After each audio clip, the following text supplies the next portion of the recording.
Hello दोस्तों, आप सभी का स्वागत है अपने YouTube चैनल मैथ भाई यस के पर।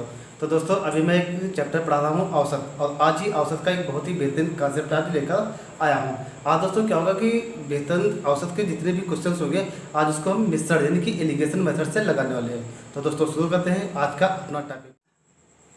दोस्तों देखते हैं पहला सवाल क्या है। तो दोस्तों पहला सवाल दिया हुआ है, एक कक्षा के सब विद्यार्थियों के औसत अंक 60 हैं। यदि लड़कों के औसत अंक 65 है और लड़कियों के औसत अंक क्या है 55 है। हमें निकालना है कि लड़कों की संख्या बताना है, लड़कों की संख्या बताना है। तो दोस्तों हमने क्या किया, 100 यहाँ पे टोटल स्टूडेंट 100 है, 100 को हमने 2 से भाग कर लिया, बचा कितना 50। हम कहेंगे लड़कों की संख्या 50। क्या कहेंगे, लड़कों की संख्या 50। अब आप सोच रहे हैं कि बहुत आसानी से यानी कि क्या इसका मेथड है, क्या इसका कॉन्सेप्ट है। तो दोस्तों इसका कॉन्सेप्ट समझने के लिए हम इस सवाल को विधिवत देखेंगे। आप विश्वास मानिए, जितना टाइम मुझे लगा है उतना ही टाइम आपको भी लगेगा इस सवाल को करने के लिए। तो थोड़ी देर वेट करते हैं और इसको कॉन्सेप्ट, इसको बेहतरीन कॉन्सेप्ट हम समझते हैं। तो दोस्तों समझते हैं कि इसका कॉन्सेप्ट क्या है। दोस्तों पहली बात तो दोस्तों ये सवाल आपका औसत यानी एवरेज का है, सवाल हमारा एवरेज का है, लेकिन इसको हम लगाएंगे एलिगेशन मेथड यानी कि मिश्रण के मेथड से। अब मिश्रण का मेथड क्या होता है तो पहले दोस्तों ये समझते हैं। आप समझो यहाँ पे की दिया क्या है, एक कक्षा के 100 विद्यार्थी हैं, ठीक भाई, विद्यार्थियों की संख्या 100 है, उनके औसत अंक 60 है। ये टोटल स्टूडेंट्स जो हैं उनका एवरेज कितना है 60 दे रखा है। यदि लड़के, एक साइड में हमने लिख दिया बॉयज और एक साइड में क्या लिख दिया गर्ल्स। लड़कों के औसत अंक कितने हैं 65 है, ठीक भाई, यहाँ पे समझो लड़कों के औसत अंक कितने हैं 65 है और लड़कियों के औसत अंक कितने हैं 55, यानी कि गर्ल्स का एवरेज कितना दे रखा है 55 दे रखा है। अब यहाँ पे गर्ल्स यानी कि बॉयज और गर्ल्स दोनों का कंबाइन एवरेज कितना है, तो टोटल औसत कितना दे रखा है 60 दे रखा है। तो दोस्तों हम ये कहेंगे इनका टोटल एवरेज यानी कि दोनों को कंबाइन एवरेज कितना है 60 हो गया। अब आप बताओ एलिगेशन मेथड का क्या कहता है भाई, इन दोनों का अंतर हम यहाँ पे लिखते हैं और इन दोनों का अंतर कहाँ पे लिखते हैं, इस साइड में लिखते हैं। तो ये क्या बना 5 और 5, यानी कि हम कहेंगे रेशियो क्या होगा 5:5 हो गया, यानी कि 5 से 5 काटेंगे तो रेशियो क्या आएगा 1:1, यानी 1:1 का मतलब क्या होता है कि लड़कों की संख्या और लड़कियों की संख्या आपस में बराबर है। क्या कहेंगे, लड़कों की संख्या और लड़कियों की संख्या आपस में बराबर है। और अगर दोनों की संख्या आपस में बराबर है तो अगर मुझे निकालना क्या है, लड़के निकालना है, यानी कि अगर बॉयज की संख्या निकालना है तो टोटल स्टूडेंट 100 हैं और बटे में 2 से कर लेंगे तो क्या होगा 50 हो जाएगा। इनकेस अगर गर्ल्स के नंबर निकालेंगे तो 100/2 कितना हो जाएगा 50। अब आपको समझ में आ कि हमने बटे में 2 क्यों किया था। अब समझो यहाँ पे बटे में 2 हम कहाँ पे कर सकते हैं, इस बात को समझने की आवश्यकता है। तो कहाँ पे बटे में 2 करते हैं, यानी कि टोटल नंबर, जो टोटल नंबर है टोटल नंबर को हम 2 से डिवाइड करके इसका आंसर निकाल सकते हैं। तो आप ये समझो कि कहाँ पे बटे में 2 करते हैं, तो उसको हमें समझने के लिए क्या करना होता है। आप समझो जो आपका औसत दे रखा है, औसत कितना दे रखा है 60, लड़कों की संख्या कितनी, लड़कों का औसत कितना है 65 और लड़कियों का औसत कितना है 55। आप यहाँ से देखो, यहाँ पे 60, ये 60 से 5 ज़्यादा है और ये 60 से 5 कम है। आप यहाँ पे समझो, बस हम सवाल में देख लेंगे भाई, हमने देखा कि ये 60 से क्या है 5 ज़्यादा है और ये 60 से 5 कम है, यानी कि दोनों का डिफरेंस बराबर है। हमने क्या देख लिया कि अगर दोनों का डिफरेंस बराबर है और दोनों का अगर डिफरेंस बराबर है तो हम ये कहते हैं कि उनकी जो संख्या होगी वो जस्ट हाफ यानी कि आधी। अगला सवाल देखते हैं दोस्तों। तो दोस्तों अगला सवाल हमने क्या दिया है, बिल्कुल सेम कॉन्सेप्ट और बेस्ड, बिल्कुल सेम कॉन्सेप्ट पे हमने सवाल दिया है। क्या सवाल दिया है समझते हैं कि एक कक्षा के 160 छात्रों के औसत अंक 45 हैं। एक कक्षा के 160 छात्रों के औसत अंक कितने 45 यानी कि 45 दे रखे हैं। यदि लड़कों के औसत अंक 40 है और लड़कियों के औसत अंक क्या है 50 है। अब जैसे हमने सवाल पढ़ा मुझे क्या पता टोटल औसत 45 है, ये 5 कम है और ये 5 ज़्यादा है, यानी कि दोनों का रेशियो क्या बनेगा 1:1, यानी कि दोनों की संख्या आपस में बराबर बन जाएगी। अब पूछा क्या लड़कों की संख्या, तो लड़कों की संख्या हम क्या करेंगे जस्ट हाफ, यानी कि जस्ट इसका आधा करेंगे। अब आप समझ गए होंगे कि इसका आंसर क्या होगा। और दोस्तों इस सवाल का आंसर आप मुझे कमेंट बॉक्स में लिखकर बताएंगे। और दोस्तों आप लोग भी मुझे लाइक और सब्सक्राइब करते रहिए। और दोस्तों जो सवाल देते हैं उसके आप कमेंट करके अवश्य बताया कीजिए और अपनी राय भी दिया कीजिए कि आपको क्या पढ़ना है, कैसे पढ़ना है, उसके बारे में हम और भी डिस्कस कर दिया करेंगे। तो दोस्तों इस सवाल को हम आपके लिए छोड़ रहे हैं और इस सवाल को आंसर आपको कमेंट बॉक्स में देना है। ओके दोस्तों, अगला सवाल देखते हैं दोस्तों। तो दोस्तों अगला सवाल हमारा क्या दिया हुआ है, एक कक्षा के 80 विद्यार्थियों का औसत वजन, एक कक्षा के 80 विद्यार्थियों का औसत वजन 42 किलोग्राम दे रखा है और क्या रखा है लड़कों का औसत वजन 50 किलोग्राम। लड़कों का औसत वजन यानी एवरेज वेट कितना है 50 किलोग्राम और लड़कियों का औसत वजन यानी एवरेज वेट कितना है 40 किलोग्राम। कितना दे रखा है 40 किलोग्राम। हमें निकालना है find the number of girls, लड़कियों की संख्या ज्ञात करना है। अब दोस्तों इसमें अगर लड़कियों की संख्या निकालना है तो यहाँ पे हम जस्ट आधा यानी कि आधा नहीं कर सकते। क्यों? क्योंकि आप समझो यहाँ पे टोटल एवरेज कितना है 42 किलोग्राम है। ये ज़्यादा कितना है तो हम कहेंगे ये ज़्यादा 8 है और ये कम कितना है तो कम कितना है 2, यानी कि दोनों के बीच का डिफरेंस बराबर नहीं है। हाँ ये बात अलग है, अगर दोनों के बीच का अंतर यानी कि डिफरेंस अगर बराबर होता तो इनकी संख्या हम जस्ट क्या कर लेते आधी कर लेते, लेकिन यहाँ पे ऐसा कोई भी रूल फॉलो नहीं करेगा। तो यहाँ पे क्या करेंगे हम आपको पूरा एलिगेशन से लगा लेंगे। एलिगेशन लगाना बहुत आसान है। हम क्या करेंगे एक साइड में हमने लिख दिया भाई बॉयज लिख दिया और एक साइड में क्या लिख दिया गर्ल्स। बॉयज की बात करें लड़कों का औसत वजन कितना है 50, यानी कि बॉयज की बात करें तो कितना हो गया 50 हो गया। लड़कियों का औसत वजन यानी एवरेज कितना है 40, गर्ल्स की बात करें तो कितना हो गया 40 हो गया। और जब हम कंबाइन की बात करें यानी कि टोटल स्टूडेंट्स का जो एवरेज वेट यानी कि औसत वजन कितना है तो हम कहेंगे 42 किलोग्राम 42 किलोग्राम, तो इसको हम कहेंगे 42 kg। अब आप बताओ भाई दोनों के बीच का डिफरेंस इधर तो आ गया 2 और इस साइड में डिफरेंस कितना हो गया हम कहेंगे 8, तो इसका रेशियो क्या बनेगा 2 चक्कू 8, तो क्या रेशियो क्या कहेंगे 1:4 कहेंगे।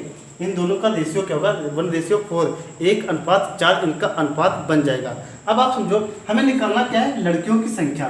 अगर हमें निकालना है गर्ल्स नंबर ऑफ गर्ल्स, लड़कियों की संख्या निकालना है तो टोटल स्टूडेंट कितने हैं तो हम कहेंगे भाई 80 हैं। टोटल स्टूडेंट कितने हैं 80 है। अब इन दोनों का रेशियो कितना है 1:4, 1:4 का अगर अनुपात है तो दोनों को ऐड कर लो, 4 + 1 कितना हुआ 5, बटे में क्या हो जाएगा 5। हमें करना क्या find the number of girls, लड़कियों की संख्या निकालना है। तो लड़के यहाँ पे दोस्तों देखो कितनी है, यानी कि बॉयज का अनुपात 1 है और लड़कियों का गर्ल्स का अनुपात रेशियो कितना है 4, यानी कि हम 4 से मल्टीप्लाई कर लेंगे। यहाँ पे 4 से मल्टीप्लाई करेंगे, 5 से काटेंगे 16 और 16 चक्कू 64, यानी कि लड़कियों की संख्या कितनी होगी 64, 44 लड़कियाँ यहाँ पर होंगी। अब अगर आपसे लड़कों की संख्या पूछ ले तो लड़कों की संख्या टोटल नंबर 80 है, लड़कियाँ कितनी है 64 है। अगर लड़कियाँ कितनी है 64 है तो हम निकाल लेंगे कि अगर हमें बॉयज निकालना है तो 80 से 64 हम क्या करेंगे घटा देंगे और हमारा आंसर बन जाएगा। ओके दोस्तों अगला सवाल देखते हैं दोस्तों। तो दोस्तों अगला सवाल हमारा क्या दिया भाई समझते हैं। एक व्यक्ति ने 20,000 रुपये, एक व्यक्ति ने क्या क्या 20,000 रुपये को ए तथा बी को क्रमशः 7% तथा 12% पर दिया, 7% तथा 12% पर उधार, यानी कि किसी को उधार दिया होगा। अब क्या है 1 वर्ष के बाद उसे 2,000 रुपये का क्या मिलता है ब्याज मिलता है। 1 वर्ष के बाद उसको 2,000 रुपये तो क्या मिलते हैं ब्याज के रूप में मिलते हैं। अब आपको बताना कि तो ए को कितने रुपए दिया था, आपको बताना है कि उस व्यक्ति ने ए को कितने रुपए उसने दिया था, ये हमें बताना है। अब समझो इसको, ये सवाल तो हमारा साधारण ब्याज, ये सवाल तो हमारा साधारण ब्याज का है, लेकिन इसको हम लगाएंगे कहाँ से लगाएंगे एलिगेशन यानी कि मिश्रण के तरीके से लगा लेंगे। जैसे हमने पीछे सवाल किया था उसी बेस पे इसको हम कर लेंगे। अब करने का तरीका क्या है समझो।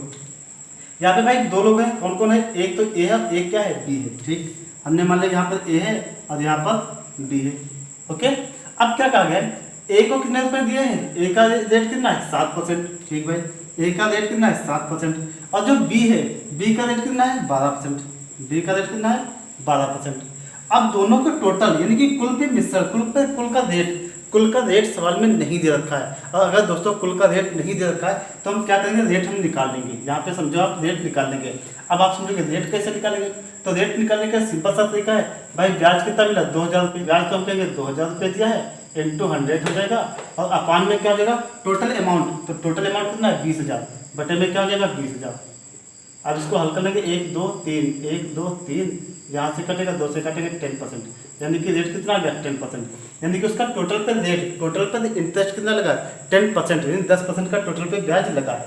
आप समझो यहाँ पे बीच में क्या लिखेंगे 10% लिखेंगे, इसके बीच का डिफरेंस 2 हो गया और इसके बीच का डिफरेंस कितना हुआ 3, तो रेशियो कितना आएगा 2:3, 2:3 इसका आंसर अनुपात रेशियो आ जाएगा। अब हमें निकालना क्या है, आपको निकालना है भाई ए को कितने रुपए मिले हैं, आपको निकालना ये है कि ए को कितने रुपए मिले हैं। तो अगर ए के अमाउंट मुझे निकालना, हमें अमाउंट किसका निकालना ए का, तो टोटल अमाउंट कितना है 20,000 रुपये। ओके, टोटल अमाउंट कितना है 20,000 बटे में क्या लिखते हैं इन दोनों का अनुपात का योगफल, दोनों का योगफल 3 + 2 कितना हुआ 5, ठीक भाई, प्रति में 5 कर लेंगे। अब इनटू हमें करना क्या है, हमें रेट ए की अगर निकलना है तो हम ए से मल्टीप्लाई करेंगे। हम क्या करेंगे, अब यहाँ पे ए की वैल्यू कितनी, ए का रेशियो कितना है 2 और बी का रेशियो कितना है 3। अगर मुझे ए का निकलना है तो 2 से मल्टीप्लाई, और इन केस अगर मुझे बी का मान निकलना होता है कि बी को कितने रुपये मिले हैं तो हम मल्टीप्लाई 3 से कर लेते हैं। हालांकि यहाँ पे ए का निकलना है तो मल्टीप्लाई 2 से, 5 से काटेंगे चक्कू 4000 आ जाएगा, और 4 दूनी टोटल कितना हुआ 8,000 रुपये, और यही हमारा आंसर बन जाएगा। ओके दोस्तों, अगला सवाल देखते हैं दोस्तों। तो दोस्तों हमारा अगला सवाल क्या दिया हुआ है कि कोई कंपनी प्रतिमास जो वस्तुएं बनाती है, कोई कंपनी है जो प्रतिमास जितनी वस्तुएं बनाती है उनका औसत पहले 3 महीने का कितना है 4000। पहले 3 महीने में औसतन 4000 के हिसाब से वो कंपनी क्या करती है, वस्तुएं बनाती है। पूछा गया अगले 9 महीने में औसतन कितनी वस्तुएं बनाए, अगले 9 महीने में औसतन यानी कि एवरेज में कितनी वस्तुएं बनाए, जिससे क्या हो ताकि पूरे वर्ष में वस्तुओं का प्रतिमास औसत कितना हो जाए 4375 हो जाए। आपको बताना कि अगले 9 महीने में वो औसतन कितने वस्तुएं बनाए जिससे पूरे वर्ष का यानी कि पूरे साल का जो औसतन एवरेज है वो कितना हो जाए 4375 हो जाए। आप समझो इसको लगाने का क्या तरीका है, हम वही अपना एलिगेशन मेथड से लगा लेंगे और बहुत ही आसानी से सवाल लगने वाला है। समझते हैं कैसे लगाएंगे। आप समझो जो एक कंपनी है उसका क्या है पहले 3 महीने का, ये 3 माह का इधर लिख लेंगे 3 माह का, ये 3 माह का इधर औसत हो गया, और इधर ने क्या लिख दिया 9 माह का औसत कितना हो गया। अब बताओ भाई पहले 3 महीने का औसत, पहले 3 महीने का जो औसत है वो कितना दे रखा है 4000। पहले 3 महीने का जो एवरेज है वो कितना दे रखा है 4000 दे रखा है।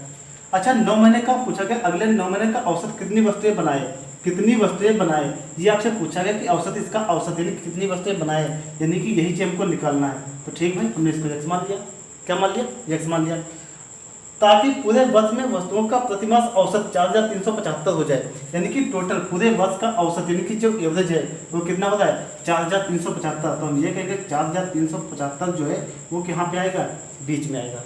ओके दोस्तों, अब हमें करना क्या, इन दोनों का डिफरेंस तो लिखना होता है। अगर इसका डिफरेंस लिखेंगे तो इसका डिफरेंस क्या हो जाएगा, आप बताओ भाई इनका अगर डिफरेंस निकलेंगे तो इनका डिफरेंस क्या हो जाएगा, हम कहेंगे यक्स माइनस